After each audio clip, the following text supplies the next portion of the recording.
How do you handle Jamison Williams in Fantasy Pros drafts after his big suspension? Where should you be taking Javonte Williams in your FFPC best ball drafts? And is Saquon Barkley a guy you should actually move prior to FFPC rookie drafts? Plus, Mohamed Elhussieny, a winner of 5 FFPC league titles, drops by to talk about Ramondre Stevenson, why he has avoided rookies in the Fantasy Pros Championship drafts, and more. We've got a great show for you. Dave Terpoli is here. I'm Eric Balkman. Stick around. Your high-stakes fantasy football hour starts now.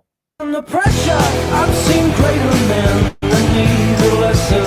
Broadcast live and heard around the world, you are now watching the most entertaining hour of radio on the planet. Welcome to the High Stakes Fantasy Football Hour presented by MyFFPC.com with your hosts Eric Balkman and Farrell Elliott. The High Stakes Fantasy Football Hour is your home for analysis from the best players in the world. And now, because no one else was available, here are Eric Balkman and Farrell Elliott. Solace in the scripture, are we not all our father's sons? I became a man, nobody ever told me what a man was. Thank you, Rob. Greetings and salutations to all you Balkaholics. Welcome to the latest episode of the High Stakes Fantasy Football Hour presented by MyFFPC.com. I'm your slightly above average host, Eric Balkman, and of course, my co-host, the definitive commissioner of fantasy football, Farrell Elliott, is actually off tonight. So I want to welcome in the co-hostess fill-in with the mostest. It is Dave Terpoli. You follow him on Twitter at Dave Terp. Dave, I got to tell you a story here, and this involves you. I love stories. You already know the story. So Farrell texted me, and he said, "Listen, Balky, I'm going to be traveling this weekend. Is there any chance we can do the show a different day?" I said, "No, we already have guests booked this day. Let me see if Terp can actually fill in."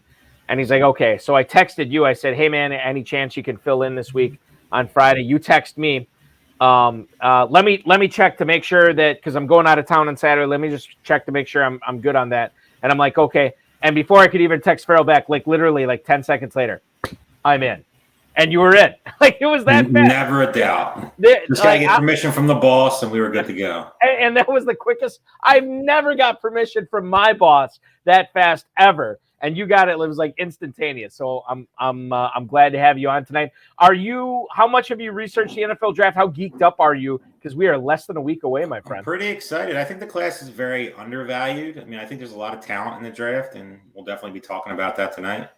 We definitely will, for sure. Coming up on tonight's show, we're going to lecture you about what we think of Tua Tagovailoa's recent retirement comments, whether Zay Flowers is being pumped up too much in FFPC drafts, and then 5-time FFPC league champion Mohamed Elhussieny is going to drop in to talk about the Chiefs' backfield. He's going to talk about Dalton Kincaid out of Utah and much more. If you want to connect with us on Twitter, the show is at HSFF Hour. I'm at Eric Balkman. Always check out Terp's Twitter page at Dave Terp. You can also email the show at highstakesfantasyfootball@gmail.com. If you have any questions for us, now is the time to send them in. We'll try to get to all the chat room questions, all the tweets, all the emails, and the fantasy feedback segment coming up later on at the end of the show tonight.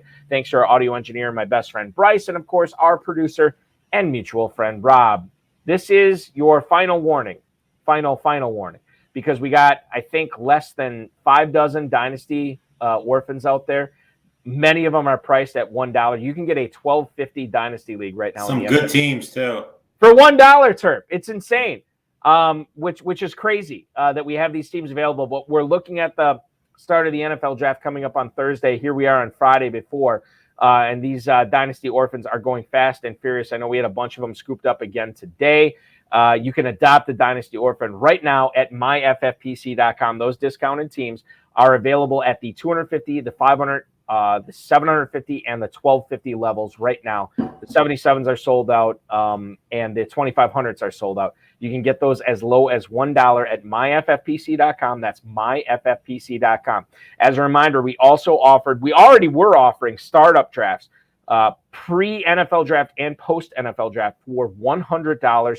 Now we have them at the $250 level. So if you want to join in and get some action going with the $100 and $250 Dynasty Maiden startups, you can do so at myffpc.com. The biggest news we've had all season is not only are we offering a $1 million grand prize in the FFPC main event for the second straight year, we are also offering for the first time ever a $1 million grand prize in the Fantasy Pros Championship. First time we've ever done this because it's a $1 million grand prize. You only have to plunk down $350 for this, which is tremendous value. You want to buy up 3 teams, you're going to get a $50 discount on the third team.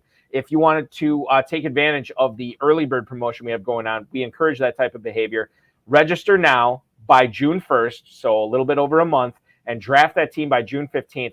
Boom, free FFPC $35 league credit to your account. We'll do that up to 3 times as well. That's myffpc.com, myffpc.com. Remember to like this video, subscribe to the channel, comment on the video, share the video with everybody you know, and get notified so we can continue to bring on great guests like we're having tonight with Mohamed Elhussieny. You know, it's one of those things, Terp, not a lot of people, I shouldn't say not a lot of people are drafting right now, but it's difficult to find people who are drafting right now who want to talk about it because 100%. Everybody's very protective of what they've been doing so far. They don't want their secrets to get out, especially, now coming into the draft next week.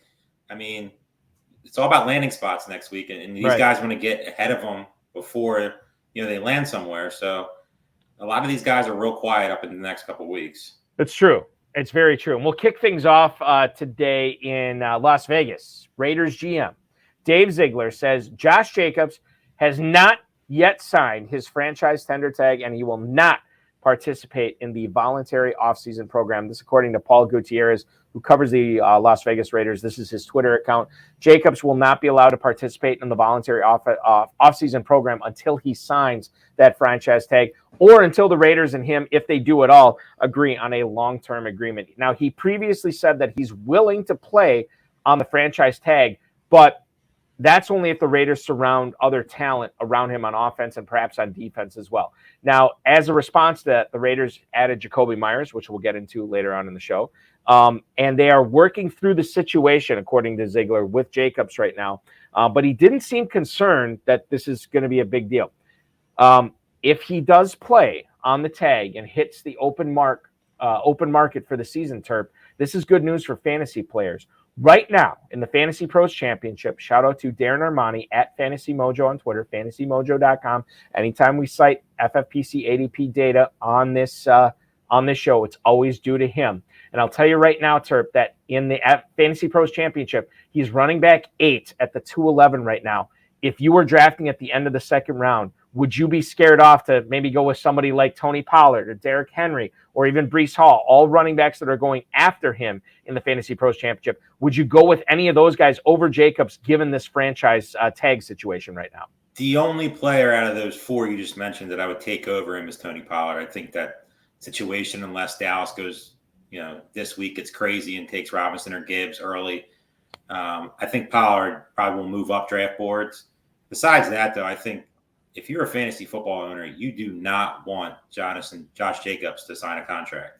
You want him to play on that franchise tag because you want them to run him into the ground. You want him to do exactly what they did to him last year, just feed him every carry, every game, nobody else. And also this week you have to watch the draft because I'm sure the Raiders will just do Raider type of things and draft a guy as the replacement, which they should. But you don't want him to sign a long. If he signs a long-time contract, I'd be very, very worried about that situation because they'll have to protect their asset then. He's not going to get 100% of the snaps and 100% of the carries and, all the catches that he got. So I'd be worried. But he's definitely a guy that I've been warming up to a lot more. But the news will be next week. Obviously, you got to pay attention to what they do in the draft. And then, again, I don't want him to sign a contract. I want them to run him into the ground. So if that is the case, and that's the way that they'll behave, or at least that's the way you think they're going to behave when you're drafting right now here on April 21st. Zamir White is out there at running back 74. He's going at the 1809. Terp, is there value there? And Zamir There's definitely value. I mean, before the NFL draft, there's always you got to take some shots on guys. a lot of these guys who, if they don't add a rookie next week, Zamir White is going to move up draft boards just because he's pretty much the only guy there. So I don't see them adding a veteran. It doesn't seem like a spot for a veteran, not one of the ones like the Fournettes or the Hunts of the world.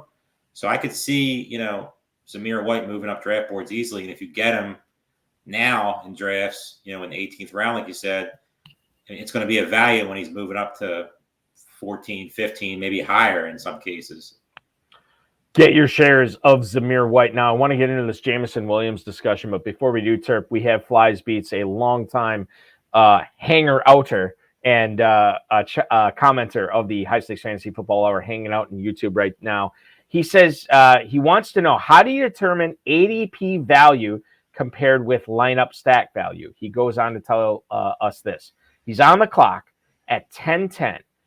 Jared Goff is sitting there. He does not have any hookups to Jared Goff. It's a round and a half of value if he drafts him as his quarterback too. He already has Najee Harris. He already has Johnson with the thought of a late backup quarterback stack with Ritter. I'm trying to figure out which Johnson that would be. What Johnson do you think that would be? Deontay? I guess. But who's his quarterback one? Well, he doesn't say in here. Maybe he can chime in on this. But his question is, and this is more of a broad topic that I think we can answer for all the viewers here tonight. When does draft value trump roster construction, or is a 3-quarterback build in thought with getting the value in Goff with Ritter a couple rounds later for the stack? Justin Herbert, here it is. Justin Herbert is his quarterback one. But we can obviously answer his situation here, Terp. But if we expand this to just sort of a draft philosophical question, I think it boils down to this: when does draft value trump What's roster the format's the number one question. I mean, if it's he doesn't say it's a here. Fantasy Pros Championship, It's got to be some sort of super flex, right? Yeah. Well, maybe not necessarily. It can't be a super flex. Goff is still out there in the 10th round. It can't be a super flex. It's got to be like Fantasy Pros. Yeah. If it's Fantasy Pros, I think it's a flawed. I mean, you're taking Herbert, you're banking Herbert. If you want to take a late quarterback, somebody with some upside, I mean, Goff might be the one, but I'm not taking a 10th round quarterback when I already have Herbert. If it's a best ball thing, I mean, it might be a little different, but we know my rules with stacking. I mean, you missed out on Jameson Williams, you missed out on St. Brown. I mean, are you really going to stack Goff with Marvin Jones? I feel like there's other options that are just as potentially explosive. Like you said, Kenny Pickett with Deontay Johnson type of situation that makes more sense. There is no way ever in the main event or Fantasy Pros that I'm drafting 3 quarterbacks on any team ever. All right, so just Superflex, obviously it's different because you got to get them early, but my guess is it's not. This is an FFPC best ball, he said. So I'm assuming 20 rounds here. 3-quarterback build in thought with getting Goff and Ritter in the couple rounds later for the stack. Is there something to be said for that? Yeah, I mean, I definitely think there's some potential in it. I think I'd more stay with just going with Herbert. You drafted him early enough and then just taking one other guy. I mean, if you want to sprinkle in like a Mike White or somebody like that as like a wild card, like late, just to have a third guy, somebody with like some late season potential, or obviously Tua can get hurt any week. But yeah, he's not. I wouldn't go Goff naked. I mean, there's just no upside in that, in my opinion. We got Mohamed Elhussieny hanging out in the green room, noshing on all the great snacks and drinks we provided for him. Before we bring him on here shortly, we want to get to the news of the day here, Terp, and this is big. The NFL has suspended Jameson Williams 6 games for violating the NFL's gambling policy, according to Ian Rappaport on Twitter. Now, both Williams and wide receiver Stanley Berryhill got 6-game suspensions. Fellow wide receiver Quintez Cephas and Lions safety CJ Moore got year-long bans. They have been released by the Detroit Lions. Williams and Berryhill reportedly bet on college football games, which is allowed by the NFL, but they did so from league facilities, which is prohibited. Although my buddy, the commish, Bryce, was telling me today, the rules on this are very nebulous as far as, whether they actually violated any policy or not. Maybe more to come on that. Now, the Lions, we're going to have Jameson Williams coming back at the start of the season. Remember, he had a torn ACL coming into his rookie season. He did not play until week 13 of last year. Caught 1 pass for 41 yards and a touchdown. He was expected to be huge in 2023. Now he's going to have to wait until mid-October at the earliest. they're going to be able to participate in everything as far as preseason stuff goes, OTAs, training camp, and everything like that. However, they will not be eligible until week 7 of the NFL season. Terp, Jameson Williams, wide receiver 30 at the 603 prior to the suspension. Where would you take him now? I mean, I was a big fan, so this is definitely not news I wanted to see today. Mm-hmm. First of all, it's a stupid rule. Let's just get that out of the way. We both could probably agree there. Dumb rule. I mean, if you bet on NFL, that's different, but college football shouldn't even be a question, especially with gambling being legal now. And I'll interrupt you here on this, Terp. And I'm saying that I have no corroboration on this, but the way I understand it is to bet on their cell phone, like on a FanDuel, DraftKings, whatever account, to bet on their cell phone if they would have gone off property, 200 feet maybe from where they were standing when they made these bets. Like, I mean, then I don't know, geolocation or whatever. But if they would have done that, right, exactly. If they would have moved like another 200 and 300 feet, then there would be no suspension involved at all, which to me, it seems like a flawed rule. I've done some research on this. I can't find anything on whether they can appeal the suspension or not. And I don't know if that's the case. But as of right now, as we're operating, I'm with you. I think it's a dumb rule. But as we're operating right now, it seems like week 7 at the earliest for Jameson Williams. And now we have to figure out how far we're moving him down our draft boards. It's a crushing blow in drafts. I mean, first of all, I think this makes St. Brown a clear-cut first-round pick. I don't even think it's a question at this point. But for Jameson Williams, I mean, best ball, redraft, dynasty. I mean, you keep going down the list. I mean, every format, he's in trouble. I mean, where does he fall? Obviously, we don't have the data on that yet with drafts, probably going on today. We'll probably see like next week where he falls to. But like, he still has that ability to just break a slate. But where do you take him? 8th round, 9th round, 10th? I mean, that's probably where he's going to fall to. And I think he's a solid pick there, but you better be good at receiver to be taking that shot because you can't waste a pick like that. It's just a bummer because I was really, really high on him this year. The drafts I've done so far, he's definitely been a popular target of mine. Obviously he's going to fall down draft boards. He's definitely a guy I wouldn't stay away from, but just a bummer. Terp, quick would you rather on this? Let's move him down the list a little bit. Jameson Williams. Would you rather have Jameson Williams or Kadarius Toney? Wow. I mean, you have to pick Toney, but man, I'm not saying it's like clear cut. Right. I mean, the only reason is availability, but we don't even know if he's going to be available. Well, and I'm moving down about a round and a half here on that. Yeah. So you're saying Toney. Let's move down a little bit further. Kadarius Toney. All right, not Kadarius Toney. Jameson Williams or George Pickens? George Pickens. I mean, it's just, do I think Jameson Williams? I mean, Jameson Williams has top 10 ability, in that offense with his, big playability, but being out 6 games, man, it's a huge gamble in formats. You're just hoping that he gets you're afloat by week 6, and he just hits the ground running, which is no guarantee. I mean, we don't even know if Jared Goff's going to be the quarterback by then. Right, I mean, exactly. Yes, the Lions, they're the popular, sexy pick of the offseason to win a division and all that stuff, but like, it's still Jared Goff and it's still the Lions. So like, I don't know. Let's see if we can bottom out here. I'm going to keep moving down. Would you rather, in the Fantasy Pros Championship, would you rather draft Jameson Williams or Brandon Cooks? Which one would you rather have? This is where I draw the line. I think it's Jameson Williams. All right, so I dipped down a little bit on this one, Terp. Let's move up a little bit, and I dipped down because I don't know the proper pronunciation of the Washington Commanders receiver, whether it's Jahan or Jahan Dotson. Who would you rather whatever you want? Dotson in a heartbeat.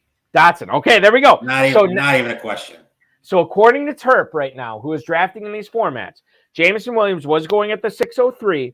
Terp is putting him now as a drop of about 2 rounds because Dotson was going at the 802. Cooks is going at the 805. A 2-round drop would make him at the 803. So it's a 2-round drop right now as we look at it at this very moment. We'll see how the FFPC drafters do in the Fantasy Pros Championship. All the best ball leagues we have going on this weekend at myffpc.com. I have so much more to get to with you, Terp. We're gonna put a pin in it because I want to welcome in our guest tonight, ladies and gentlemen.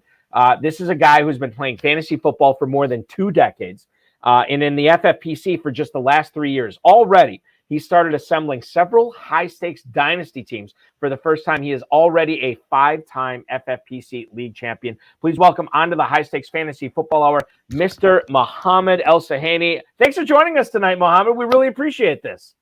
Thank you, guys. No, it's been great. I'm looking forward to talking some football.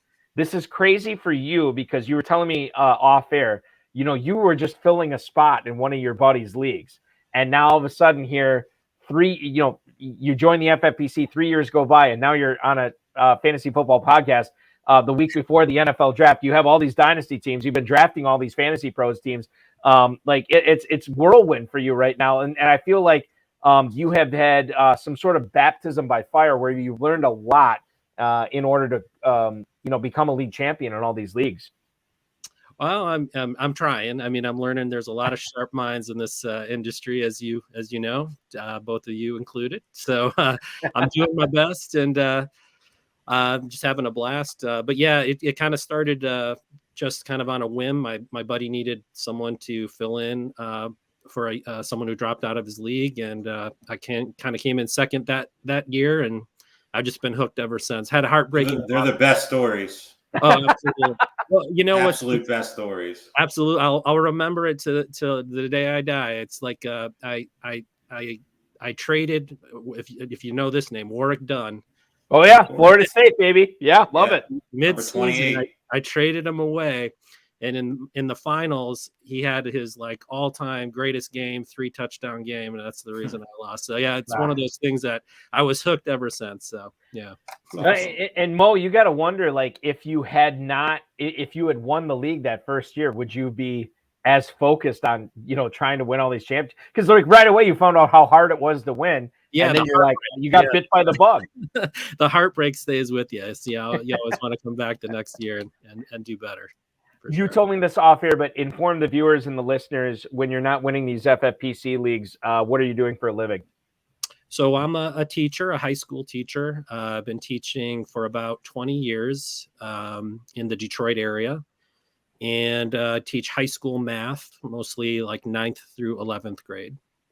Nice. And God bless you. My wife is a teacher, and she's been a techer now for my goodness. Tough grade too. Like 15, 20 years or whatever. It's been. God bless you. We have a lot of appreciation. You know what? I've been very lucky. The kids are I get along with the kids pretty well. So, I've enjoyed it. It's been a great experience. Mo, let me ask you this right off the top. Are you a Lions fan? Oh, unfortunately, yes. I mean, unfortunately, you're division champs this year. Oh, hold on. Are they? Because now we just got this bombshell, Terp, with Jameson Williams, which you and I just discussed.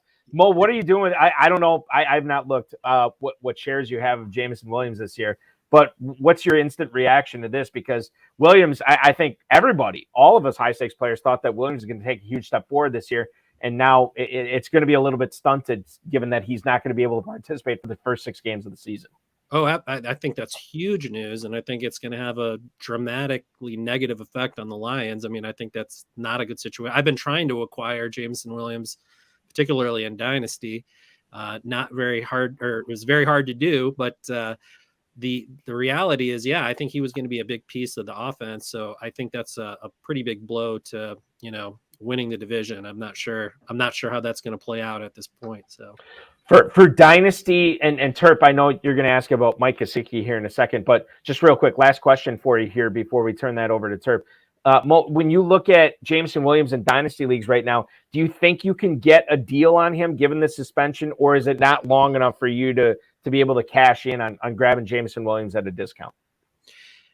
You know what I think? I think people who have been holding Jameson Williams this long are going to probably continue to hold, even with this news. I mean, it's they've had him for so long at this point. Why sell him at the lowest point? You're not going to get a fair return. So I think pretty much he's still going to be hard to acquire just because the people who invested draft capital on him, they're not going to give him up on him right now. So I'll keep trying though, for sure. No doubt. He's a very talented player. So. He sure is. So we'll start off with a couple questions. Mike Gesicki, New England. What's your expectation? You think he's a fantasy football piece, or he's just? I actually have kind of high hopes for Mike Gesicki. I will preface this by saying I've been a big fan of Mike Gesicki's just profile in general. He's a very athletic guy. He's very good at contested catches.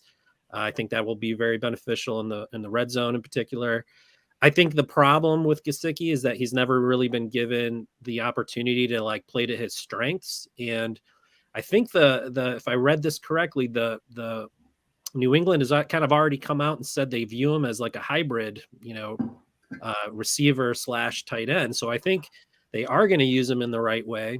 And when I think of that New England receiving core, I can't say there's anybody that scares me away from Mike Gesicki either. Nobody. So, yeah, I think he's got a real shot to put up some decent points. Solid tight end 2, possibly low tight end 1 numbers. That would be great. And particularly where you're getting him, I don't know what his ADP is, but I feel like you could get him for pretty cheap. So the investment's pretty low at that. His main competition as far as tight end goes is Hunter Henry. And this is a player that people are very excited about when the Patriots got him and Jonnu Smith.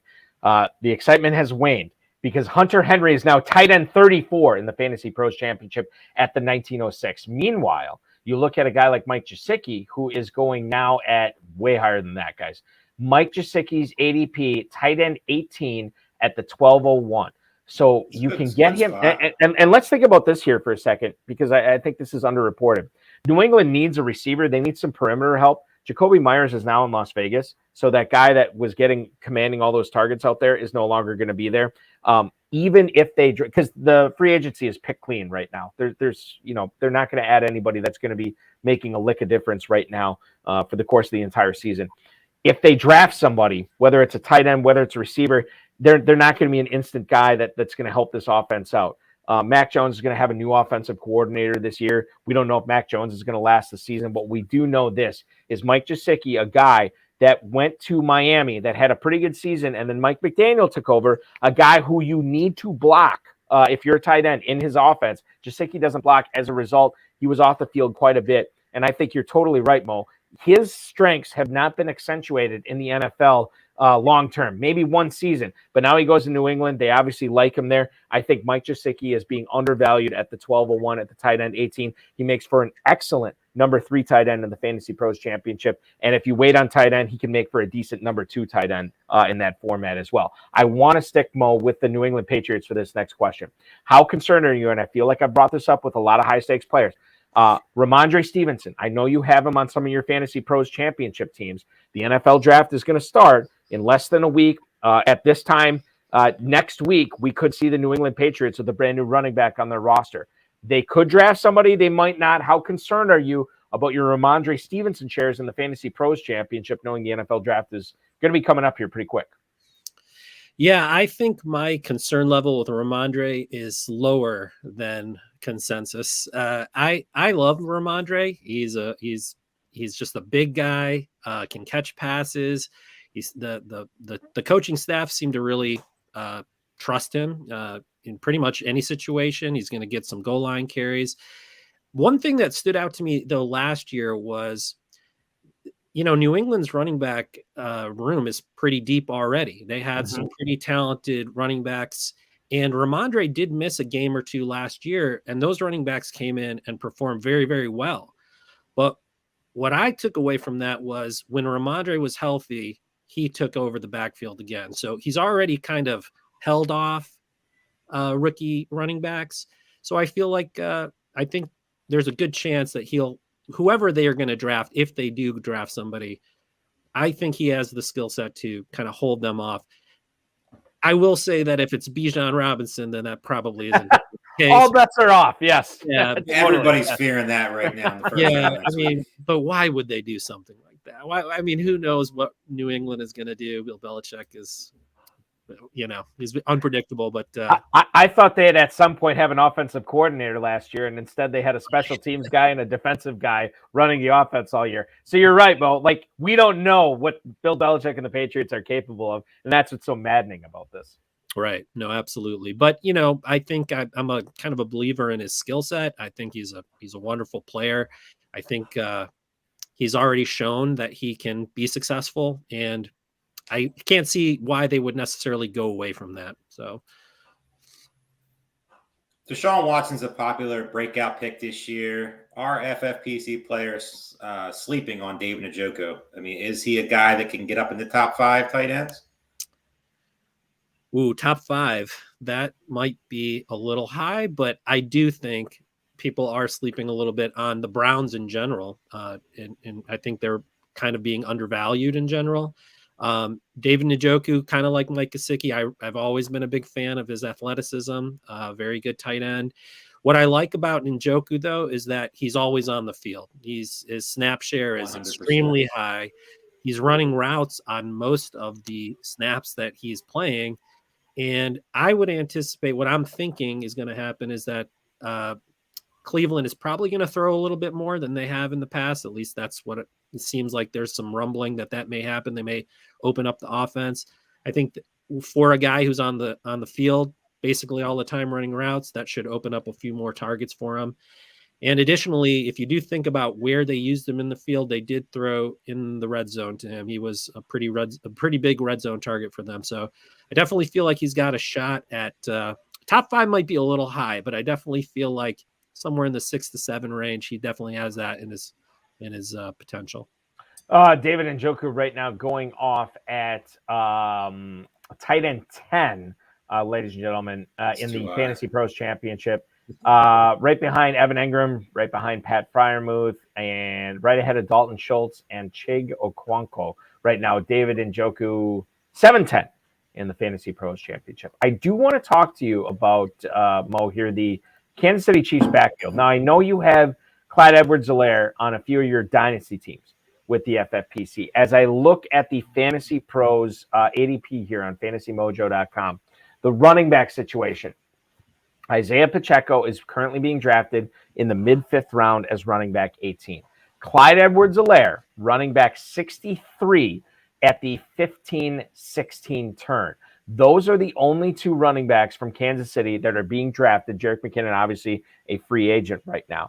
Who is the Chiefs running back that you want to own? And we'll focus this on redraft right now. And if you want to expand it out to Dynasty, I'll leave that up to you. But if you're drafting into the Fantasy Pros Championship early, who's the Chiefs running back you want to have? And even if, and I'll piggyback on this, even if that's the guy to have right now, what are your concerns about what's going to happen in the NFL draft coming up next weekend?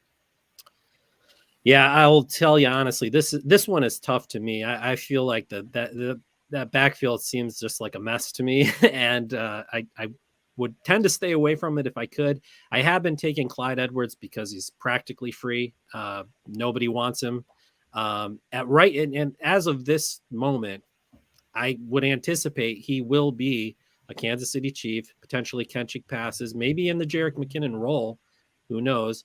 And he could probably provide some value. But with that being said, if I'm talking redraft, I'm probably going to, if I have to choose between the 2, I'm probably picking Isaiah Pacheco. And I know a lot of people are saying, he was a 7th round draft pick. There's a lot of worry about him kind of getting washed out because there's not a lot of draft capital. But every time I hear that, I can't help but think, how many 7th round picks not only played, but played very well in the Super Bowl the previous year. And I can't think of one, really. I can't think of one ever.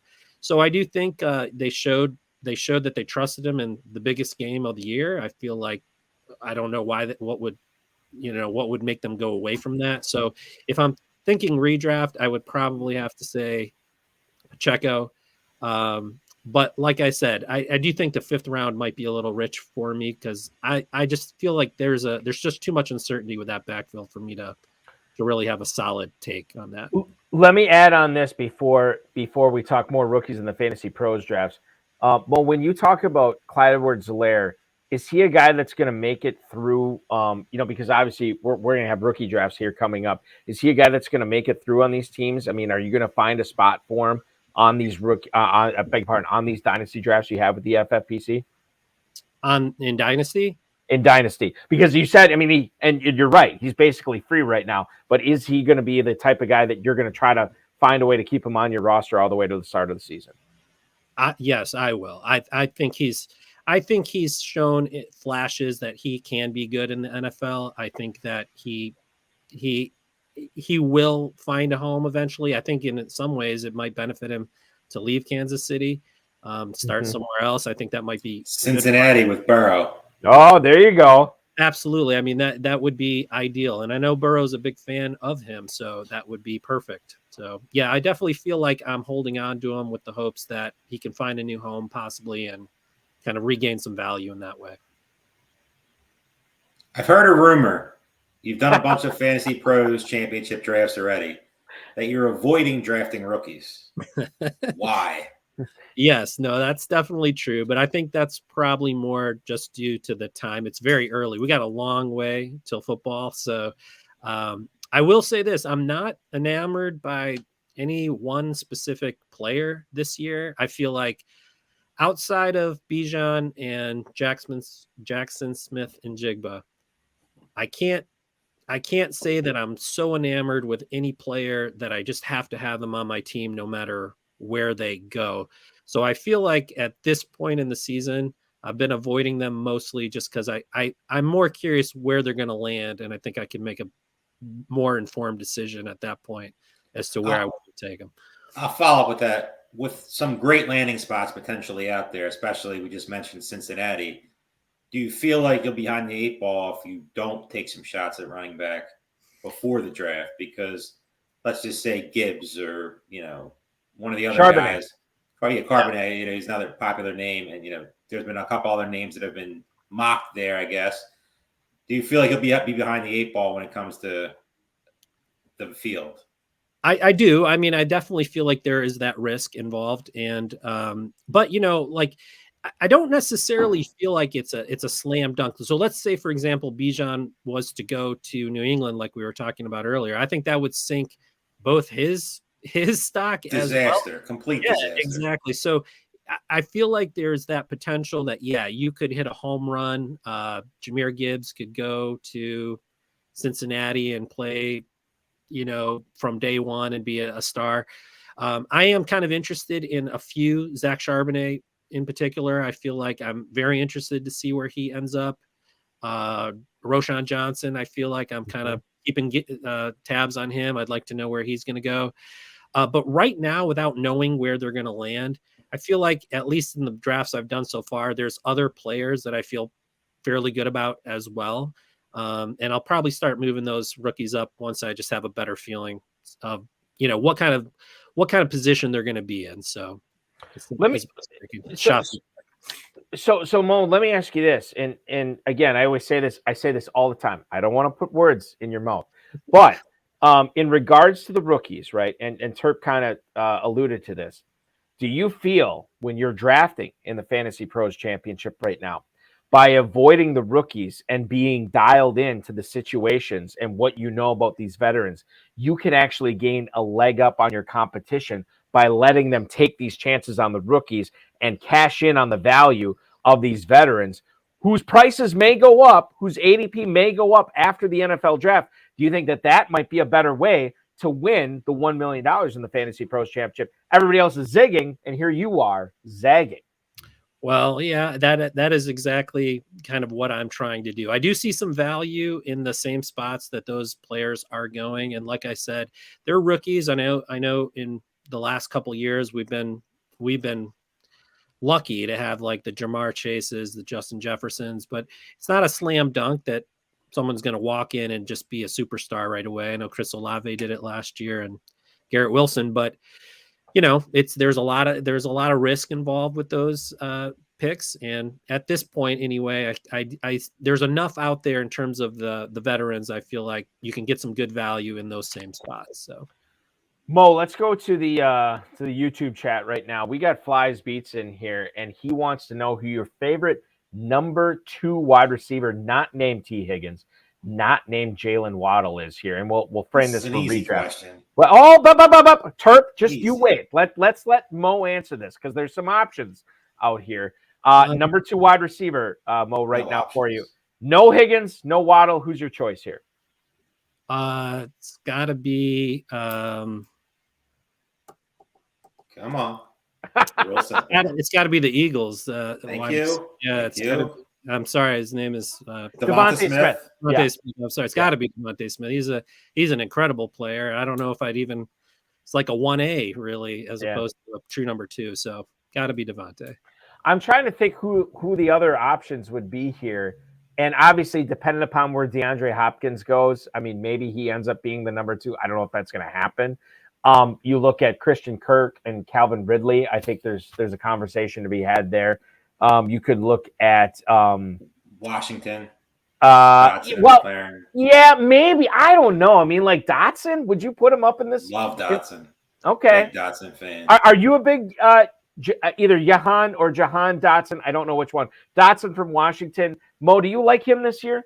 I do like him, but I mean, if you're asking me who's my favorite number 2, he's not compared to those three. Not compared to those three, but all right. So you alluded to a couple of the rookies that you're excited about this year. You mentioned Jahmyr Gibbs.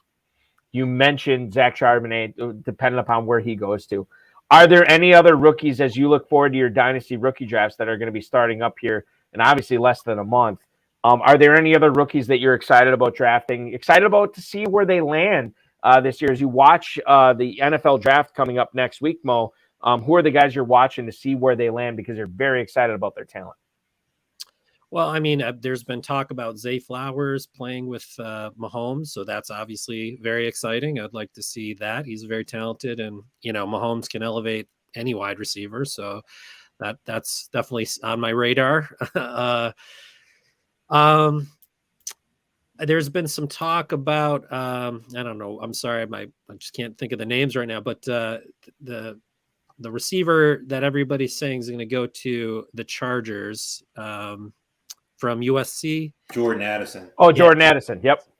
He's interesting to me. He's, he could stretch the field, and I think, with Herbert, that's a great combination there. So I'm very interested to see if that actually pans out. That could be a great pick there. Kendre Miller, he's someone who I'm keeping tabs on. I think he's an NFL pro ready kind of player. I think he could make an impact right away. I agree. Yeah. So those are some names that I'm keeping tabs on, and like you said, I might be making a mistake, Dave, not taking a shot early on these, but I'm playing it safe, I guess, at this point. Well, you say you're playing, but here's the thing: like you say you're playing it safe, and Mo, I got to tell you, like there's a lot of people that say that you might be living on the edge, right? Because there is so much rookie love right now. Yeah, there's so many downfalls in the rookie class. Right. I mean. And Terp, how many times have we had conversations with dynasty players that get so geeked up for these rookie drafts, and then they're still drafting these fantasy pros drafts or the never too early tournament, which obviously closed now because it reached capacity, but people drafting these rookies too early. Now, Mo is not falling into that trap. And Mo, I got to tell you, like, if you're not falling into that trap, you may actually be taking more of a risk here in drafting these veterans that, quite frankly, could see their ADPs go, significantly higher after 100%. The NFL draft, so I you say playing it safe. I still think there's some risk here that you're taking, which I think you need to do to win $1 million. For sure. Absolutely. Terp, why don't I have a follow-up question on the tight ends, but I want you to ask this one about Kincaid and Mayer. Popular tight end draft, a lot of, positive feedback on the tight end class. Dalton Kincaid, Michael Mayer, which one do you prefer? For me, it's Michael Mayer, 100%. I think they are both extremely talented players. I just read, though, recently that Kincaid hasn't even been playing football for very long. I think something like 4 years or something. Not the tight end position, but football in general. Yeah. And at the tight end position, I feel like, there's already a steep enough learning curve in the NFL. I kind of find that, when I watch Michael Mayer, he seems like a more NFL ready, traditional tight end, still has athletic ability. Can block. Exactly. So I'm a little nervous about Kincaid's, I guess, how long it might take him to get up to speed and kind of show out in the NFL. So to me, it's Michael Mayer hands down for me. You touched on some running backs. You touched on some receivers here. Obviously, with Addison, we talked about Mayer and Kincaid just now. But as far as your other rookie, because we're at the FFPC, right? We're contractually obligated to ask you about tight ends because it's 1.5 premium for the position. Do you like any of these other guys after Mayer and Kincaid? Think about Darnell Washington in Georgia, Sam Laporta, really uber athletic guy in Iowa, Luke Musgrave, who's probably going to be going in the second round out of Oregon State, Tucker Kraft, who, by the way, is just getting mad love from the dynasty Twitter right now over the last week or two. You have him, and then of course Zach Kuntz, who had a perfect 10.0 relative athletic score from the NFL Combine. Out of all those tight ends, Mo, are there any other guys that strike your fancy for your rookie drafts? And you're talking redraft then, right? No, I'll ask you from a dynasty perspective for any of these tight ends. And I know landing spot's important, but you look at the talent of these guys, which is basically all we can go on at this point. Besides Mayer and Kincaid, who seem to be the 1A and 1B or the 1 and 2 of this class, anybody else in this class that you're kind of excited about when your dynasty rookie drafts come up? I definitely have to do more research on the tight ends, but I do think Luke Musgrave, from what I've seen, he's someone who I think could be a very good pro. But yeah, I definitely feel like I have more work to do on on the tight ends. Well, and in a class like this, it's so deep and it's so talented. I mean, landing spot is going to play more of a role this year, at least I think, than years past, because there are so many good tight ends in this class. We got to see where these guys end up, especially for FFPC tight end premium scoring. Mo, let's get to a couple of emails here that came in for you. First one, Bill in East Dundee, Illinois. Hey, Mo. Jacoby Myers. Is Jacoby Myers a buy or sell in Dynasty right now after he moved west to Las Vegas? Thank you, sir. That is Bill in East Dundee, Illinois. Bill, we appreciate the email. Your thoughts on Jacoby Myers from a Dynasty perspective, Mo? Jacoby Myers is my highest owned player, actually. Seriously. You know, the thing about Jacoby Myers, nobody likes him. I don't know why nobody likes him. The Raiders liked him. They still like him. And that's one of the reasons I think he's a buy in all formats, really, because they seem to want him. You know, he seems familiar with that offense. I do think he was kind of miscast as a number one in New England. So I think he's going to be in a role that is better suited for him with the Raiders. And he catches a lot of passes. He demands targets, and I think that's going to be very helpful in the PPR format. And I would assume, I mean, when I think of his situation, it's better in every way than when he was in New England. New England was a mess last year. I think that the Raiders are going to be more competitive. There's going to be more opportunity to just score and earn points. So to me, Jacoby Myers is a buy. Solid. He's one of those players that's not going to win you many weeks or anything like that, but he's going to be a solid producer for your team. So we have a follow-up on this question from Eric Balkman in Appleton, Wisconsin. Eric, why don't you go ahead? Thank you, Eric. I appreciate that. Let me ask you this about Davante Adams then. If Jacoby Myers is going to have a really solid season because the difference of him playing in New England as opposed to Las Vegas is going to be significantly better, are you down on Davante Adams at all this year? And you can answer this question either from redraft or dynasty. I am a little bit down on him just because of Jimmy G. I don't think his skill set goes very well with what Davante does.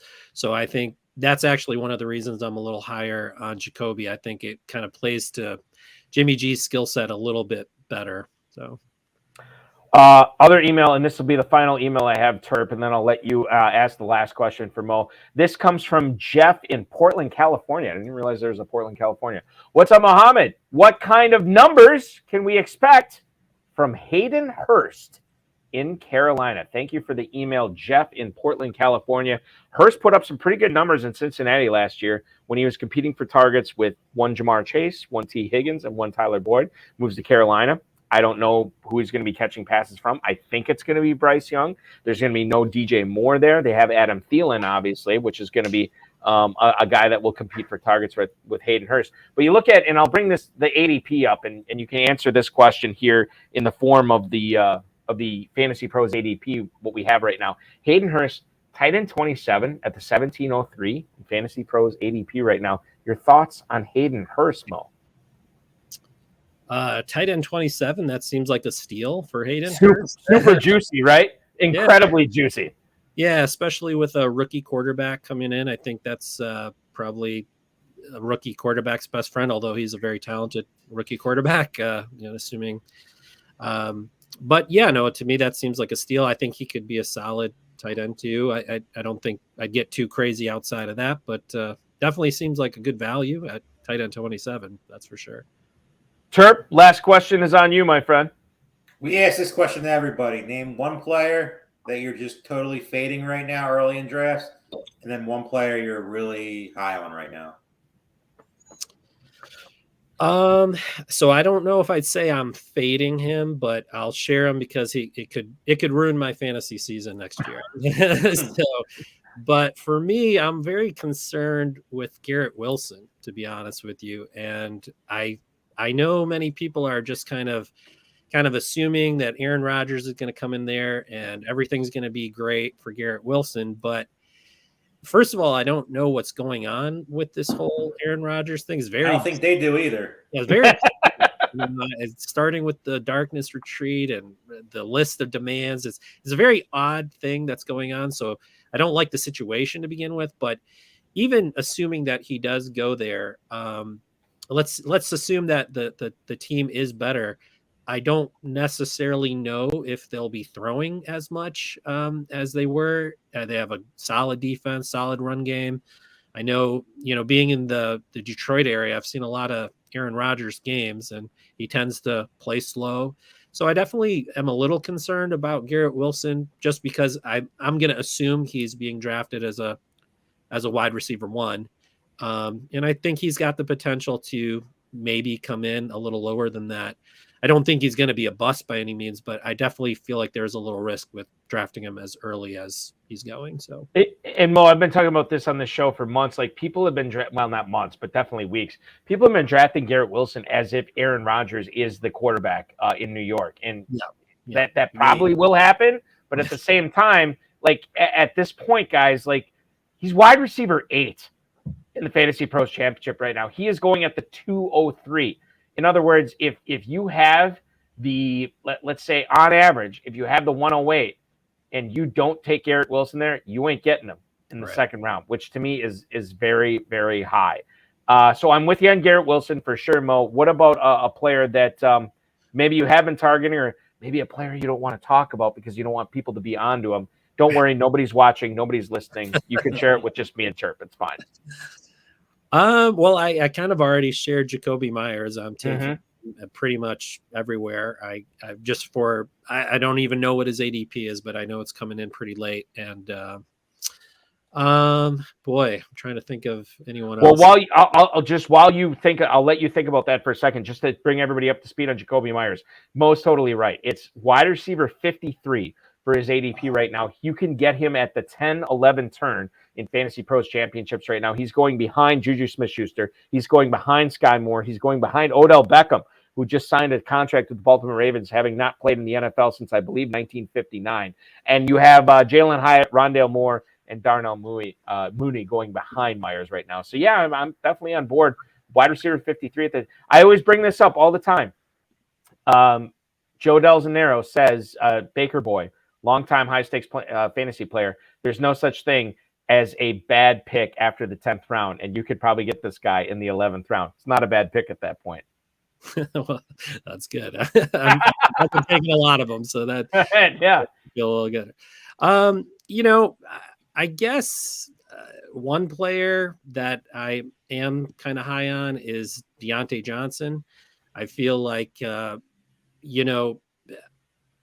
just the idea that he had no touchdowns last year, it seems to be kind of just, that's not going to happen again, I would think. So I think he's kind of being undervalued. So that's one guy who I feel like I'm high on. I'm also a little higher on Chris Godwin, I think, than most people. I think he's an exceptional talent.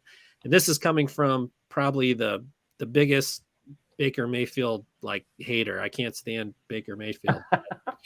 But I definitely feel like he can get the ball to Chris Godwin, and I feel like they have to throw the ball to somebody.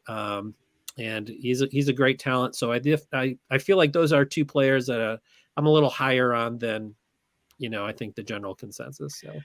Deontay Johnson, wide receiver 33 at the 607. That's behind Jameson Williams, Christian Kirk, Tyler Lockett. We'll see. I would imagine Jameson Williams dips behind Deontay Johnson shortly. Currently, Johnson is going ahead of Marquise Brown, Mike Evans, and Kadarius Toney. Chris Godwin going a little bit higher on the draft. He's behind Michael Pittman, Terry McLaurin, and Jackson Smith and Jigba. He's going ahead of Mike Williams, Jameson Williams, and Christian Kirk. Chris Godwin, wide receiver 28 at the 5'10". You've heard it here first from a guy who's won 5 FFPC league titles in his short career with the FFPC. We'll be anxiously awaiting to see what you do in your dynasty rookie drafts that you have picked up and acquired over the past couple of years, Mo. I certainly appreciate you carving out some time on this Friday night as we talk NFL rookies, NFL draft, and NFL free agency, everything that's going on right now. I know you've drafted a ton of teams early. I thank you for your insight on the show tonight, and I wish you good luck this season.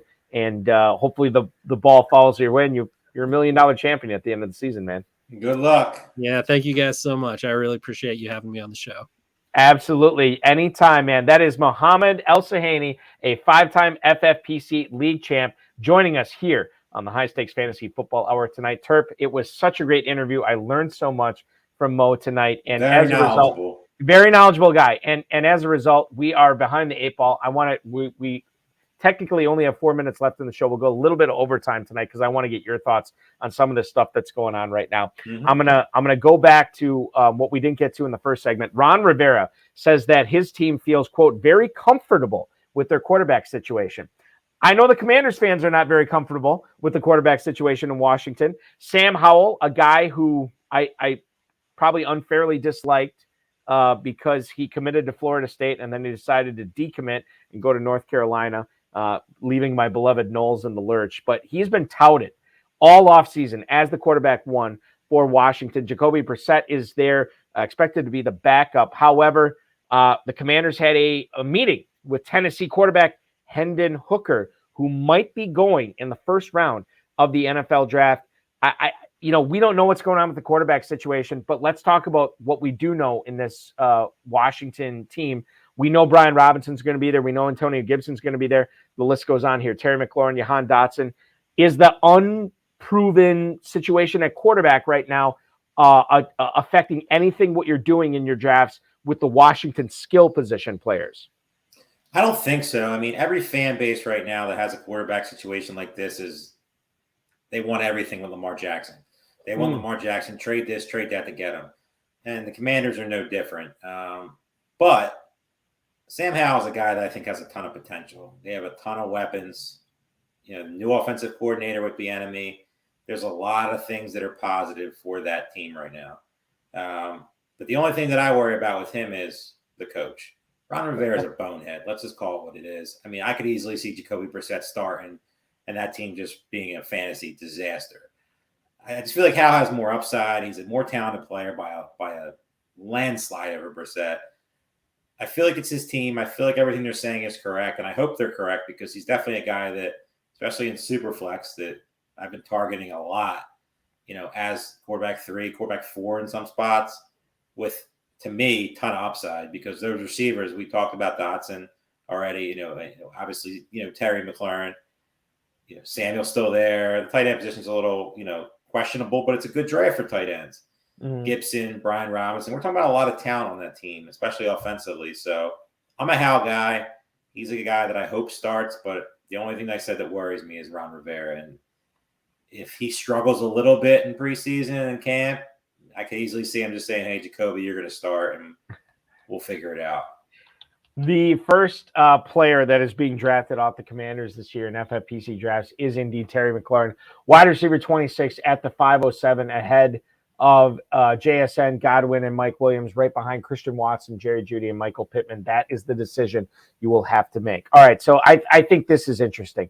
Terp, I picked up a private dynasty team within the last week and a half, and I have Javonte Williams on this roster, and I'm looking for advice from you on what you think I should do. This team that I inherited has a chance at the playoffs this year. It's got 3 first-round picks. It's got a decent core, but a part of that core is Javonte Williams. George Payton, who is the GM of Denver, said this week that Williams will play at some point this season. They just don't know when, according to Chris Thomason on Twitter. Now, Peyton also said, who is heading up the Broncos draft, said that if the best player available when it comes to be their pick in the NFL draft is a running back, then running back could be a possibility there. Samaje Perine is officially the starter right now until Javonte Williams gets healthy. I don't really know what you should be doing with Javonte Williams. What do you think you should be doing in redraft for the Broncos backfield, given Williams' significant tears? I mean, it was a nasty injury. This was not a clean tear like Breece Hall had. This was a significant tear.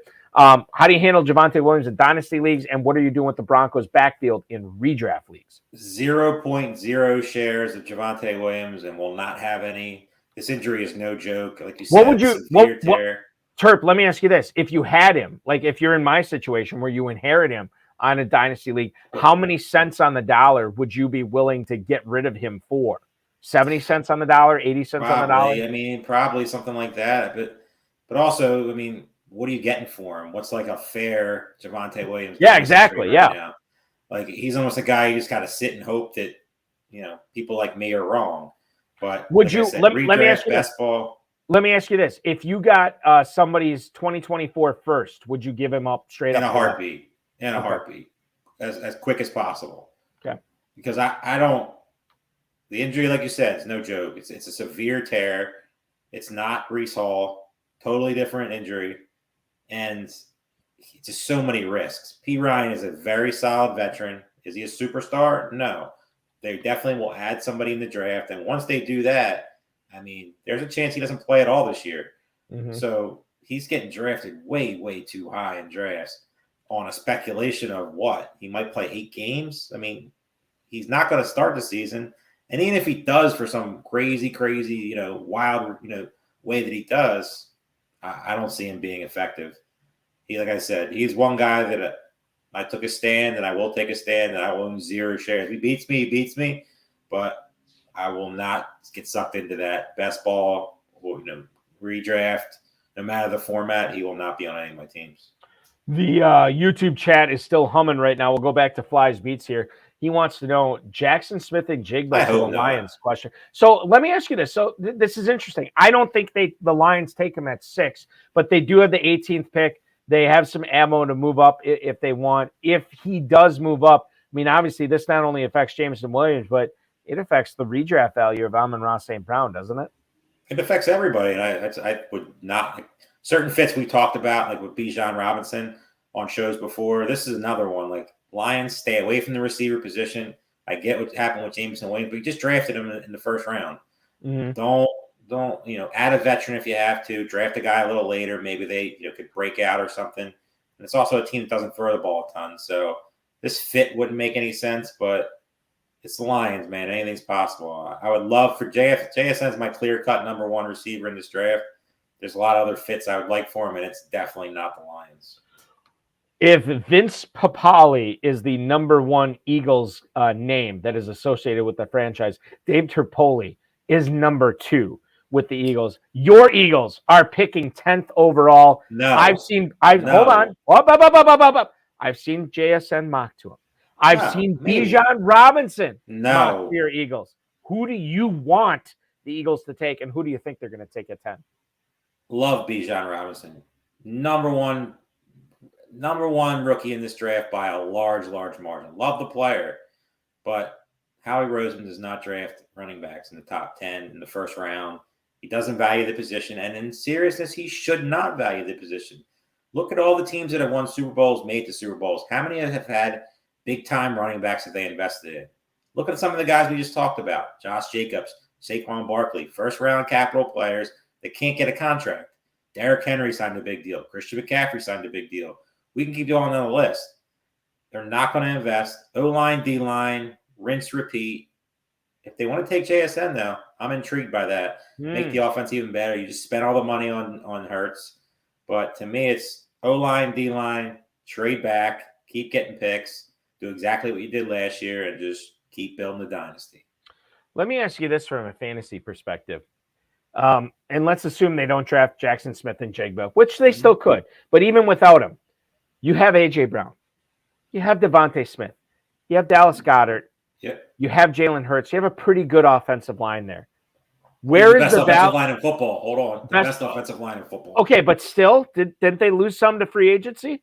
They lost Isaac Salmalo. That's it. And they lost some depth, which is fair, but So they have the they're best still the offensive best. line coach. Okay, No worries. all right, and that's fine. I mean, I'm not. I think offensive line will be the pick, personally. I think they're going to take either the tackle from Ohio State or the tackle Harris from Johnson. Northwestern. Yeah, I or think one of Peter those two will be the Skoronski. player. Okay, I think it's, they could probably trade back a little bit and get them, but either way, I mean, it's hard to justify. Like Bijan Robinson, like I said, talented. Will he make the offense better? Of course he will. Is he a talented, extremely, to me, he's the most talented running back since Adrian Peterson. mm-hmm. But for an offense that doesn't throw the Better ball than out Barkley? Better than Barkley, Terp? I say yes. Oh, wow. Okay. All right. Now, I guess my point here and what I sort of want to get to in regards to talking up the Eagles, offensive skill position players. I didn't mention running backs. With a talented offensive line and all these skill position players, there's got to be some love for an Eagles running back here. Where does it come from? Who is the Eagles running back that you want to be drafting right now? I think it's just mix your shares in with Penny and Gainwell. I think they're going to draft somebody a little later, somebody to develop in there. There's talks of Trey Sermon coming out of the woodwork. I mean, somebody they picked up late last year, maybe getting some, if he's looking good early, I could see maybe like a deep pick there. But I like Gainwell a little bit better than Penny just because Penny, we all know with him, if he's on the field, he has top 10 running back potential. You tell me he's out there for 14 to 16 games, he is top 10 in that offense. You just saw what Miles Sanders did last year. The potential's there. And Penny's, in my opinion, a better player. But he can't stay healthy. And it's been proven that he can't stay healthy. Right. And with his health and where he's being drafted, it's just such a gamble.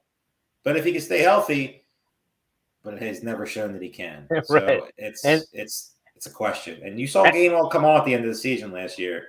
He definitely has potential, and he definitely has a spot in that offense, I think, pretty secure. So I think mix your shares in with both those guys. Let's not – Jalen Hurts got paid. He's still going to get his rushing touchdowns. So – And they didn't outlaw the whatever they're calling that. They didn't outlaw his move, which is great. So this is great football. for Hurts. Yeah, absolutely. I mean, like where Hurts is being drafted right now, which is just crazy. If we ever said this a couple of years ago, quarterbacks would be so high, but with his rushing ability and then be able to still push him in the end zone, sky's still the limit. He's my number one quarterback coming into this year. Kenneth Gainwell, running back 45 at the 11-10 right now. That's behind a pair of rookies, Devin Achane and Tyjae Spears. It's right ahead of Deontay Foreman. I agree. And it's ahead of Deontay Foreman and another rookie who I actually happen to like, Israel Abanikanda. Did we talk about Abanikanda? You liked him too, right? I was a big fan of him. Drafted him a ton early, but he's getting pushed up. And yes, he is. Absolutely. You gotta worry. Like we're gonna talk Kendre Miller, the guy from TCU was hurt. And if he wasn't hurt, he probably would be going higher. I mean, he didn't really do much in the combine, in his pro day. So he's but he's starting to get, the week before you always see these guys who are getting jumped, he's going to be a 3-down back. He's got a top 30 visit, I believe, with Tampa Bay. He had.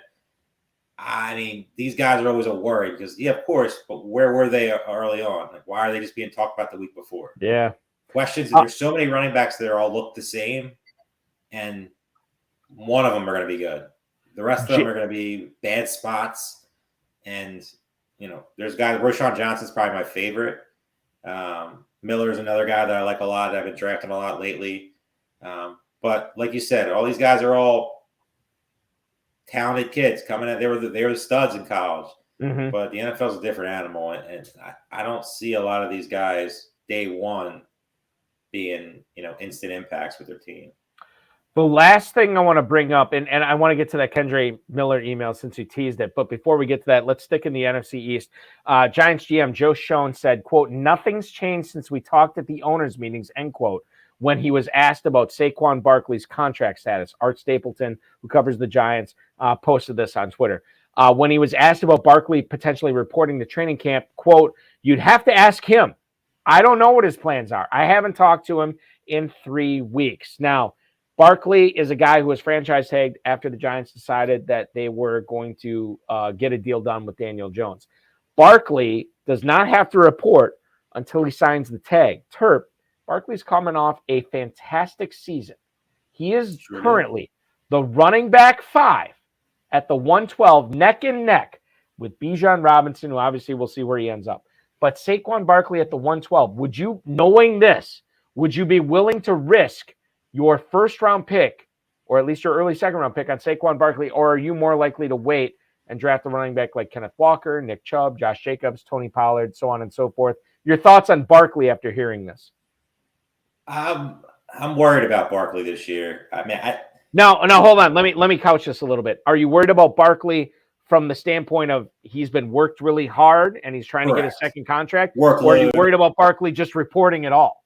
No, what are his options? Sit out, because they're not trading him. So to me, he's going to sit out as long as he can, and he'll come back. And it's the same song and dance with all these running backs, unless one of them one time just makes a statement and sits out for the season. But what you saw that with Le'Veon Bell, how that worked out.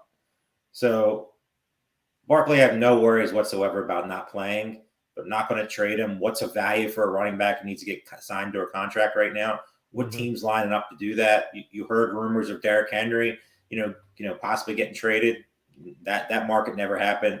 Barkley's a similar player with the wear and tear. Obviously, he's coming off a great season, but no worries. He's not a guy that I'm personally taking in the first round.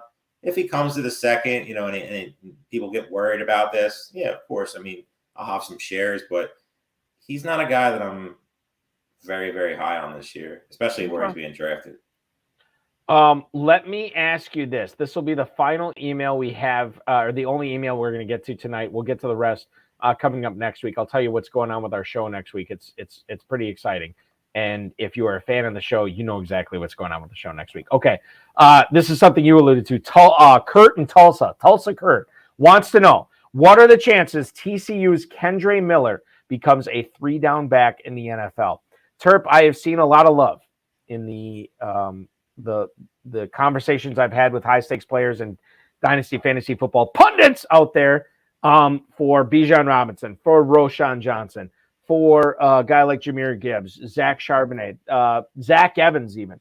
Kendre Miller is a little bit polarizing. Your thoughts on what he could be in the NFL?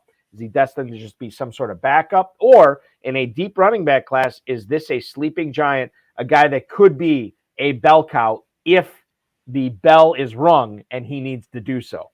I think he's a sleeping giant. I think he's a very talented kid. I mean, he would be a perfect fit for the Philadelphia Eagles. A guy that can develop a little bit behind, Penny, if he stays on the field, behind Gainwell. Obviously, Boston Scott's still there. He'd be a guy that would be a good target for a team like that. He obviously can get lost in the shuffle in certain spots. Obviously, fit is most important next week. Mm-hmm. But right now, do I think he could be a third down? 100%. Okay. Running back 4 of the draft. And he is right now in Fantasy Pros drafts, he is going behind. Oh, let me ask you this. Okay. So he's going behind Deontay Foreman, Kareem Hunt, and Elijah Mitchell. He's going ahead of Jalen Warren, Jeff Wilson, Ezekiel Elliott. But a guy he's going behind, this is redraft. He's going behind him by about a third of a round, 4 picks. Who would you rather have, Terp, right now, if you're drafting in a dynasty draft? Would you rather have Israel Abanikanda or would you rather have Kendre Miller? That's tough because I like both. I like them both too. I'm going to lean towards Abanikanda. I'm going to lean toward Miller. Miller, okay. Why now? Why Miller? I think it's close. I think you're pulling hairs, but right. I think Miller's a slight lean for me. And listen, you know me, my brain is mush. I get shifted. I'm like, I get shifted. So I have made dynasty decisions based on the last guest we have had on this show prior to my dynasty rookie draft. Nothing wrong with that at all. I have Instagram videos posted of where I asked my son, hey, should I go with Devin Singletary or JJ Arcega-Whiteside? Hey, should I go with Michael Gallup or, whoever I was deciding? You know what I mean? I'm so wishy-washy. And then you look back at him, you're just like, geez. Oh, my son is 2 for 2. He is 2 for 2 on. Hopefully, he didn't pick JJ Arcega-Whiteside. No, he took Singletary that year. Right now. He took Singletary that year. I'm trying to remember who the Gallup pick was. I'd have to go back and look at who was going at that pick, but I do remember when I look back at him, even Gallup in the situation he's in, Gallup was the correct pick. It was somebody horrible, and he nailed it. So I might be going to him again this year. I might be going to you, Terp, because you came through tonight to co-host this show with me, and you did it with great aplomb. I thank you for it. We will continue to follow you on Twitter at Dave Turp, and good luck in all your leagues this year. You and I are going to hook up. I know you and Aiden LaCory have already done some best ball live coverage on the FFPC YouTube channel. We got a bunch of stuff coming up soon. And you'll pro drafts. Yes, exactly. And you'll be on coming up in we're still a ways away, about 3 months away. But it'll be you, me, Farrell doing all the pros versus Joe's drafts again this year. So that'll be fun. Enjoy your weekend. Safe travels to Los Angeles tomorrow, my friend. Thank you so much for hopping aboard. We'll talk to you again real soon. Have a great one. You got it. Dave Turpoli, ladies and gentlemen. The man, the myth, legend. You follow him on Twitter at Dave Turp. Great guy that we have fill in every so often when we need to here on the High Stakes Fantasy Football Hour. We are running short on time. I do want to thank Mohamed Elhussieny for popping on tonight, the 5-time FFPC League champ, Dave Turpoli, the FFPC, Rob Bryson, of course, each and every one of you. Special programming announcement. Next Wednesday, we will have a show. Yeah, that's right. We're not going to do a show on Friday. You guys are watching the NFL draft. There's no reason for us to do a show and bring a guest on. So we're going to bring a guest on Wednesday. It's going to be 13-time FFPC champion Steve Sackled. He's going to come on. He's going to talk Dynasty. He's going to talk redraft. We're going to have a lot of fun at 10/9 Central on Wednesday this coming week. Now, the High Stakes Fantasy Football Show was awesome this past Thursday, and you can watch it back on the FFPC YouTube channel because we did a 4-hour mashup of shows. A meeting between the High Stakes Fantasy Football Show and the Dynasty Nerds program on the High Stakes Fantasy Football Show, on the Better Sports Network. It was myself and Garrett Price. We did 4 hours worth. We had a lot of great guests on. We had Shane Hallam on. We had Theo Greminger on. We had Britt Flynn on from Fantasy Alarm. We had on Rich Dotson from Dynasty Nerds. We had a ton of guests on. We covered every single position, quarterbacks, running backs, receivers, tight ends. We also did a full 2-round NFL mock draft, followed by a full 2-round FFPC fantasy Dynasty Fantasy Football mock draft in the 4th hour. We covered a lot of ground. Go back and watch that at where you're watching this right now, youtube.com/FFPC Fantasy, and you can check out the 4-hour episode that myself and Garrett Price did. It was a lot of fun. It was a lot of work. It was exhausting, but man, it was so great to get that out there. So check that out. Now, next week, normally we're on 7 to 9 on the High Stakes Fantasy Football Show on the Better Sports Network. We're not doing that because of the NFL draft. But you can still consume content on the High Stakes Fantasy Football Show next week. It won't be the HSFF show, as you know, but I will be anchoring coverage as the lead host on Friday night from 7 until 9, along with Andrew Cooper, the Moose, Mark Malusis, and other guests that are going to be coming on in that 2-hour span. We're going to see where these running backs go, some of the receivers, some of the tight ends. That is all bettersports.com, all the Better Sports social media channels, and, of course, all the FFPC social media channels as well. Go to myffpc.com. Click on Dynasty Leagues and adopt a Dynasty Orphan right now with the FFPC. Discounted teams are available from the $250 level on up to the $1,250 level. You can get teams as low as $1. That's myffpc.com, myffpc.com, and take a chance. Try to win the FFPC Fantasy Pros Championship. First time we're ever doing this, $1 million, only $350 to register. That's at myffpc.com. If you register by June 1st and draft by June 15th, you are going to get a free $35 league credit. If you want to do it up to 3 times, you're going to get 3 league credits. That's over $100 in free FFPC teams when you register for the Fantasy Pros Championship at myffpc.com. Remember to like, subscribe, comment, share, and get notified. Your weekend officially starts now, and while I'd love to play the outro, I cannot do it tonight because I'm having some computer issues, so I apologize for that. So we won't have an official outro. I do want to say this tonight, ladies and gentlemen, and I brought this up on one of my other shows today. I want to tell you about my old friend, Brian. My old friend, Brian, is 3 years older than me. When I was a young kid, he used to come over when my parents would go out at night, and he would babysit me and my 2 younger brothers. He was an awesome guy. We loved him coming over. He would, at the time I was being babysat for, I was like 9, 10, 11. He was like 14, 15, 16, whatever it was. and he was kind of getting sick of his baseball and football and basketball card collection at that point. So he would make trades with us, and we would get insane deals. He would give us great cards.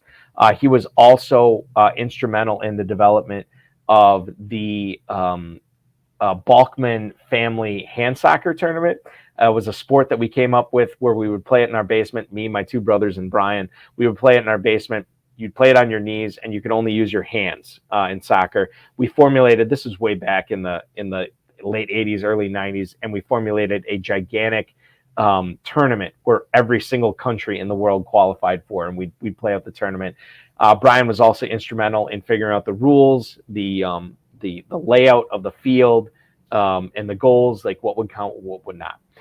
He was a guy I have not talked to in probably 30 years.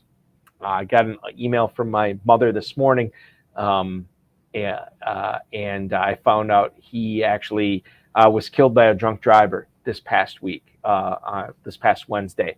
Was hit head on by somebody who was obviously intoxicated and hit his car head on. Car rolled, hit, it was lit on fire, obviously exploded, and he was pronounced dead at the scene. He had a 14-year-old son in the car who was in critical condition at a local hospital and has been at critical condition at a hospital for 9 days. He's expected to be released sometime this weekend. We don't know officially on that. He leaves behind a wife and not only his 14-year-old son, but his 12-year-old daughter. Brian was a great guy to me. He was a guy I always looked forward to hanging out with. I played baseball with his brother, Dan, who was one of the best pitchers, probably the best pitcher I ever played with, not only against, but as a teammate as well. And his dad, John, was my coach for 3 or 4 years playing baseball growing up. I remember his family really well. I've been praying for his family to try to make it through this difficult time.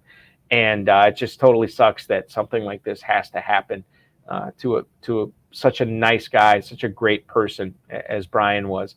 And I just want to do 2 things here as we sign off tonight. Number one, understand that life is short. Understand that the last time you see your family or friends, it might be the last time you ever see them. My last time to see Brian was like 30 years ago. And I've grown apart from him, obviously, but I still wish I could say goodbye, and I can't anymore. And I made my peace with that. But I don't think his family has yet. And so I want you to pray for him. I want you to send out positive vibes. I want you to, let them know that there are people thinking about them. And I want you to understand that Brian Bender is a really special guy to me and a lot of other people. I found out through a text chain today with some of my other buddies who I played baseball with against his little brother, that Brian also babysat them back in the day. So he babysat a lot of us and watched us when our parents were out at night. He was a really cool guy. He was a very kind-hearted individual, and he's gone way too soon. And he leaves behind a wife and 2 kids that are going to be robbed of a lot of memories that they can't make with him anymore. And that sucks. And it is what it is, and we got to make our peace with it. So prayers up to Brian's family. Prayers up to everybody who has been in a similar situation in your life. Hug and kiss everybody that are close to you, friends, family. Tell them you love them because life is short. And be a Brian. Go out there and be a nice person and be the kind-hearted person that he was and the way he lived all 46 years on this earth. And I think the world will be better for it. Rest in peace, Brian. And we'll talk with you all next Wednesday. Thanks for watching, everybody.